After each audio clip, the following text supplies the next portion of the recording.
One of the best rudraksha. তো আমরা আমি বিশেষ করে আমি রুদ্রাক্ষ প্রচুর সাজেস্ট করি মানুষকে। তুমি সেম ফল পাবে, বাট অনেকটাই কম টাকা খরচ করে।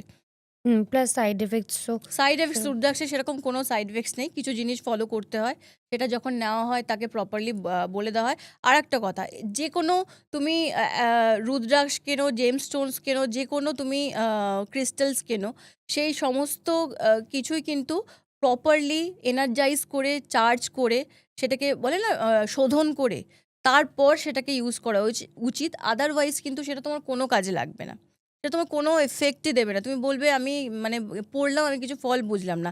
আইদার তোমার সেই প্রোডাক্টটা হচ্ছে নকল, সেটা মানে কোয়ালিটি খুব খারাপ, আর দ্বিতীয় হচ্ছে সেটা প্রপারলি এনার্জাইজ করে পড়া হয়নি। এইটা আমি নিয়ে একটু মানে এক কথা বলবো যে তো তাদেরকে আমি ডেফিনেটলি সাজেস্ট করে দিই। বাট যারা জেমস্টোন অ্যাফোর্ড করতে পারবে না, যা চাইছে না হুম, পড়তে, হুম, তাদেরকে আমি আরও অনেক রেমেডিজ আছে সেগুলো সাজেস্ট করি। যেমন রুদ্রাক্ষ, রুদ্রাক্ষ এমন একটা জিনিস যেটা জেমস্টোনের থেকেও ভালো কাজ করে। তুমি যদি প্রপার তোমার প্রবলেম অনুযায়ী জেমস্টোনস পড়তে পারো, সেই জেমস্টোন মানে আমরা মুখী হিসেবে ভাগ করে থাকি। যেমন একমুখী রুদ্রাক্ষ, দুমুখী, গৌরীশঙ্কর রুদ্রাক্ষ আছে, গণেশ আছে রুদ্রাক্ষ, এরকম ভ্যারাইটি অফ রুদ্রাক্ষ তুমি পাবে। আর নেপালি রুদ্রাক্ষ বলা হয় বেস্ট।